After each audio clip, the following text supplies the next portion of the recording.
What's up, guys? Dinebot here, and you may notice that we're a bit close to a planet.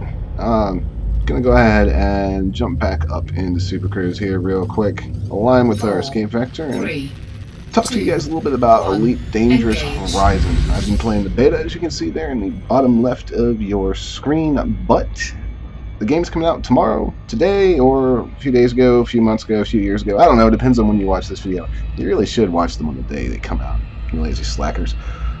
But what we're going to do is we're going to turn back around here and jump back down to the planet. And apologize for the mic quality, guys. I've been having some issues, and the only thing that was working today was my shitty webcam mic. So if I sound like I'm a little far away, that's the reason. So yeah, there's the planet. It's very planet-like. Yeah, it look absolutely fantastic in Horizons. So we're gonna just kind of head on down towards the surface. You notice that there are altitude bars that come up now as you get close. This only happens once you get into orbital cruise, and orbital cruise is kind of what it sounds like. It lets you cruise around the planet in orbit. It's basically your way of getting around the planet quickly rather than having to drop into, well, it's not atmospheric flight, but drop into suborbital flights and fly relatively slowly. We're going to head towards this canyon here and drop from orbital cruise. And this is going to put us into what's called glide mode. Glide mode is here to help you cover ground, relatively quickly. Let's say that we drop about 100 kilometers out from a starport we want to land at. We can use glide to cover a lot of that distance very quickly. It also, I'm convinced it allows the game to load in some things in the background. But it does serve as a mechanic to allow you to get a little bit of extra distance while you close in on your target. So you can see the landscapes. It's fairly impressive. It's nice and detailed. That'll become more apparent as we get a little lower. We're actually still 4.5 kilometers above the ground to kind of give you an idea of how freaking big that canyon is. So I'm not going to actually make any jokes about 4 kilometers being like 5 feet or anything. No, we're a long ways up, and that canyon is still ravine, whatever you want to call it. It's still friggin' huge. So we're going to head towards the ground here and yield Python.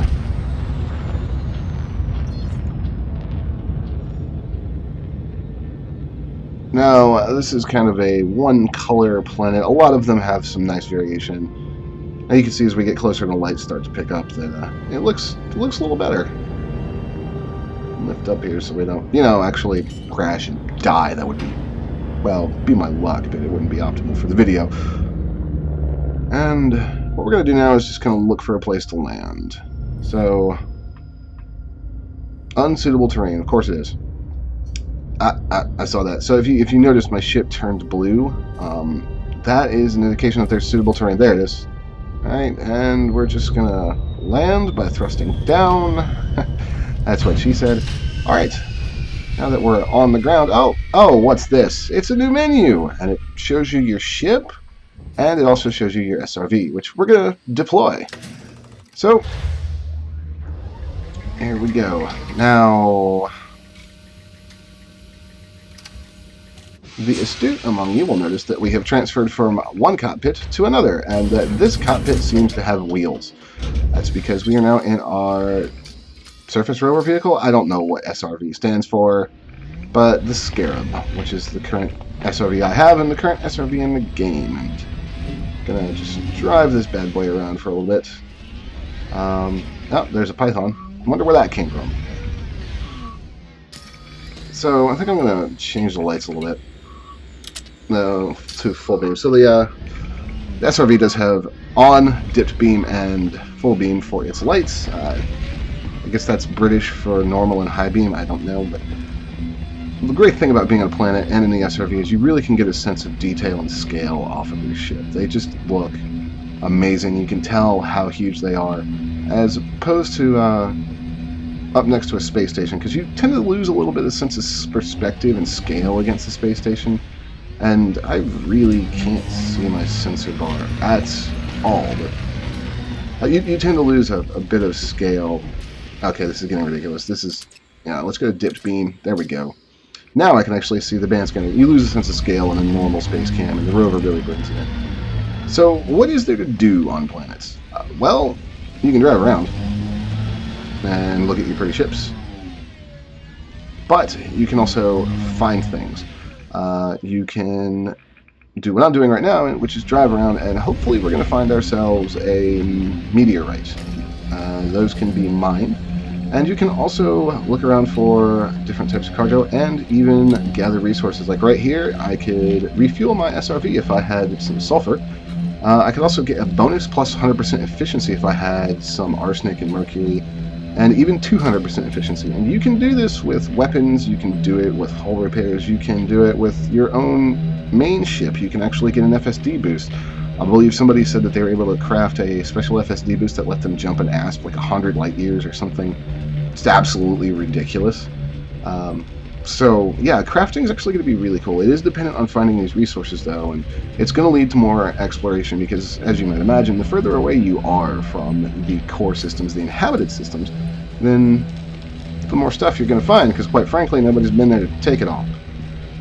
And to do that, you're going to use this scanner that I have in front of me. Now you'll notice some blips on it. They come up in 3 different bands, and I would have to look it up. The 3 different bands are 3 different categories in a way. And it's a little bit sound-based and a little bit visual-based. As you close them, so back to talking about the bands. So it's a little bit audio, it's a little bit visual. You kind of try to keep them centered up as the band sweeps across, and you listen to the ping, and it'll kind of tell you how close you are. And you just kind of try to hone in on it that way. It's really a lot easier than I'm making it sound. It's just one of those things that's easier to show than to tell. Maybe why they invented show and tell in kindergarten. I just now got that after all these years. Damn you, public education. So, there should be something relatively close to it. We've got that blip centered up. Yep, there it is, right there. So, it is a chondrite. Nice. So, once we find it, we just want to blast it, because that's how you mine everything, right? By shooting it. And it's going to shoot fragments out, like that's some phosphorus right there. And now what we have to do is pick them up. Your SRV has a cargo scoop, just like a ship. You deploy it, and you scoop. So you line it up in the left in that little blue boxy area. You don't have to worry about that too much, just as long as you kind of drive over it. And some phosphorus, some carbon, and the last one is apparently not going to get in the damn ship. Oops. Okay, so let's get this on board. So this is sulfur. Cool. We needed sulfur, so we can go, and if I wanted to, I could refuel the normal refuel for the SRV right now. We have 1 sulfur and 2 phosphorus, and we only need 1 of each. So something we could do. Probably not going to do it right now, but that's the gist of how crafting works. You find the materials, and then you make things out of them. Kind of the definition of crafting, actually. Alright, now that we've got that done, I'd kind of like to go show you guys an actual a settlement. So what we're going to do here is we're going to go ahead and dismiss our ship. Now, I could have driven back to it, or I could have driven a little further away. But for the sake of time, I'm going to go ahead and kind of get this done. Let's look and see where we might want to go. And there went the ship over in the corner. What the hell is that? Weird. Alright, so the ship went back to a space station. You can see right there. And all these planets with these blue half circles around, you can land on them. And the little, well, you can land on them and go to a settlement. And the ones with just the blue half circle are planets. The ones with the blue half circle with the little towers coming out indicates there's a city or a settlement or something there. Let's go ahead and recall the ship. And glorious external space buggy action.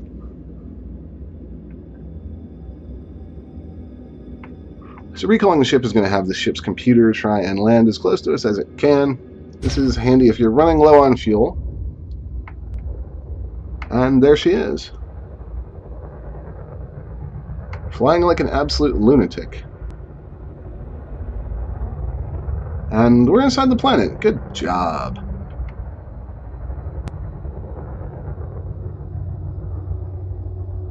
Alright, now that the ship is down, let's go ahead and get ourselves back over there. It's so cool to see your ships from the outside. I just can't get over how awesome it really does look.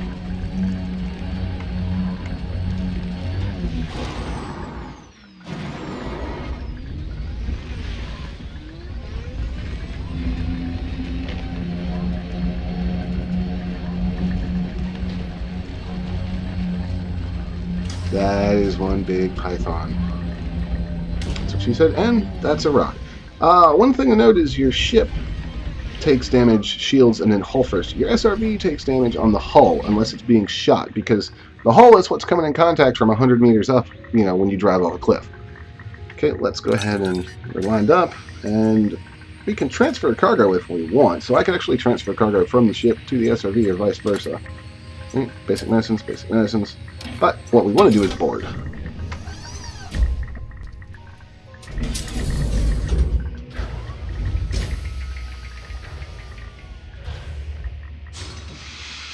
Alright, and now that we're back in our cockpit, we simply hold up on the thrust to launch. But what was that planet? Was it? Yeah, it had a settlement there, so we could do that. Or actually, what else is here? Oh, that's actually a city. Yeah, let's go see an actual city. So, take off. Raise the landing gear, and you can actually go into Super Cruise fairly close to the surface of the planet. Like, really close.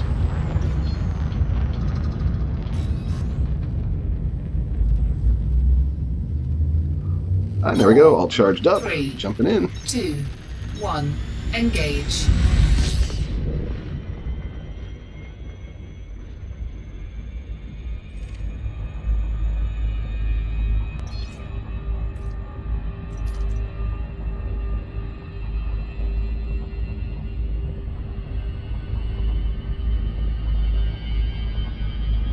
Yay for outside shots. The planets in this game are so pretty.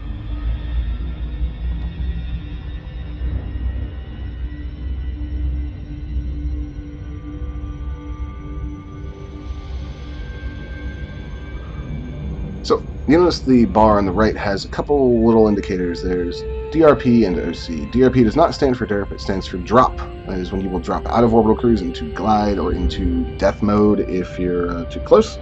There's also OC, which is what we just crossed, where you enter true orbital cruise, where your altitude indicator really vanishes. You're basically back in super cruise, and we can spin back around to the planet, and you can see there's the gas giant that moon was orbiting, and we're just gonna head ourselves on over.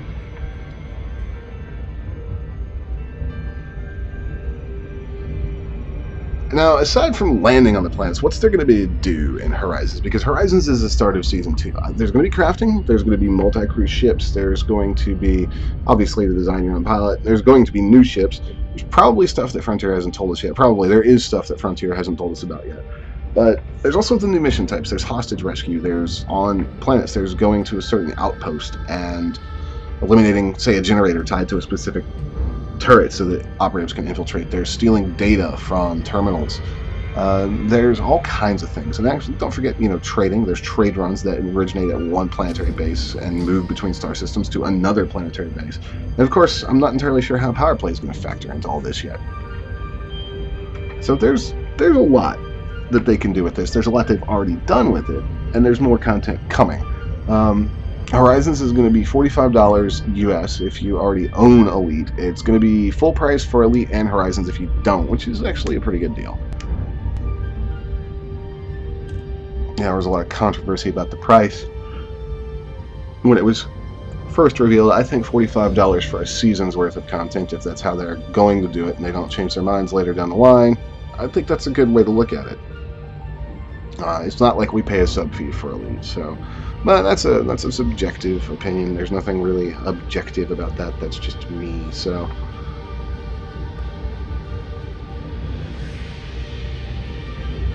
There's also different settlement types. There are just random outposts. There's trading posts. There's penal colonies. There's research colonies. There's massive cities that will kind of remind you of Cowboy Bebop.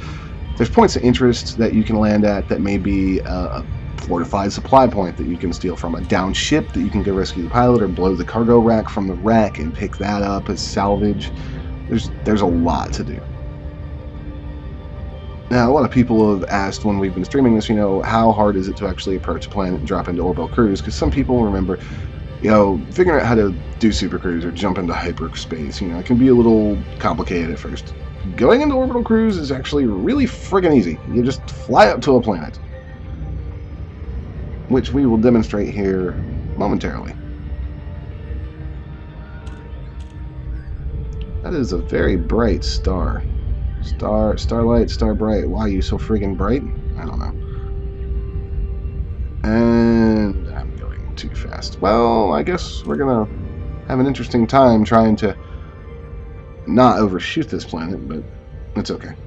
It's okay because I have a bobblehead. Bobbleheads are the single most important part of Season 2. Everything else could be buggy as hell, but as long as my bobblehead works, I'll be satisfied because bobbleheads.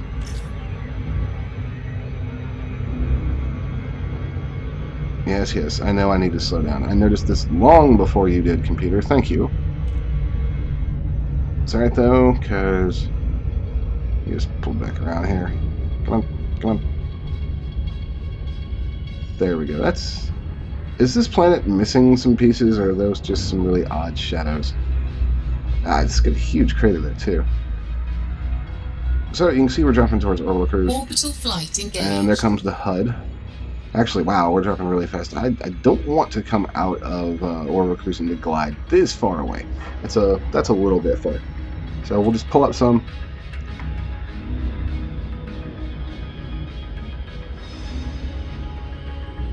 So yeah, I think Season 2 will probably be worth it. If you really like what you see in this video, if you think that exploring like that would be really fun for you, by all means, go ahead and grab it. Alright, I think we're getting about close enough. We'll start maybe heading for the deck. Yeah, by all means pick it up. It's improved a lot. When the beta first came out, there was some performance issues, some bugs, but Frontier, as is their way, has rapidly fixed that. So here we are in Glide. Glide's kind of creepy because there's not much noise from your ship except for some kind of ominous creaking. It's not really the most comforting thing in the world.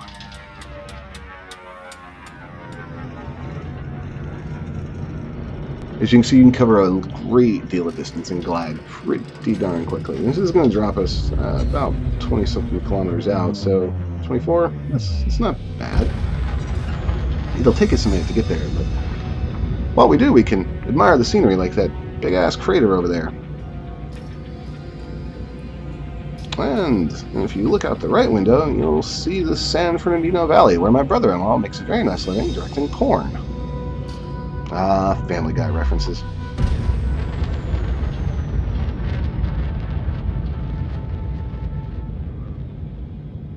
So, to give you a sense of scale, that city already looks pretty big, and we're still a ways out, but it's really not that big compared to some others. Let's see if we can get docking. Denied. Nope, 7,500 kilometers.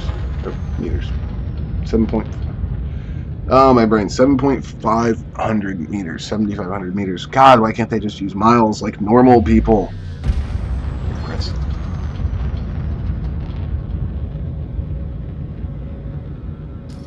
Alright, give me docking.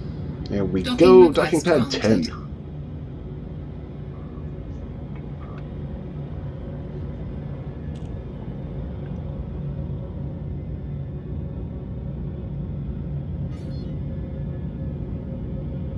Very cool looking buildings. Just really cool architecture, really cool looking on the surface of the planet. Just friggin' awesome. Get those big solar panels over there. I don't know if that's a giant ray gun or what. The ships do handle a little differently in atmosphere, especially depending on how big, the gravity, and what thrusters you have on. But the ships do handle a little differently in atmosphere. They handle a little better in on planets. Let's get a good look at this stuff.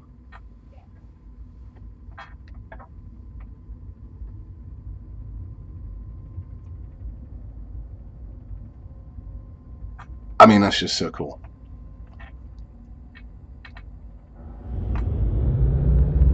Alright guys, that's been a look at Elite Dangerous Horizons. This is the beta, but launch will not have changed a ton. So if you liked what you saw, if you're thinking about buying it, go grab it, especially if you do love Elite. And meanwhile, my name has been Dimebot. Thank you very much for watching. We'll see you next time.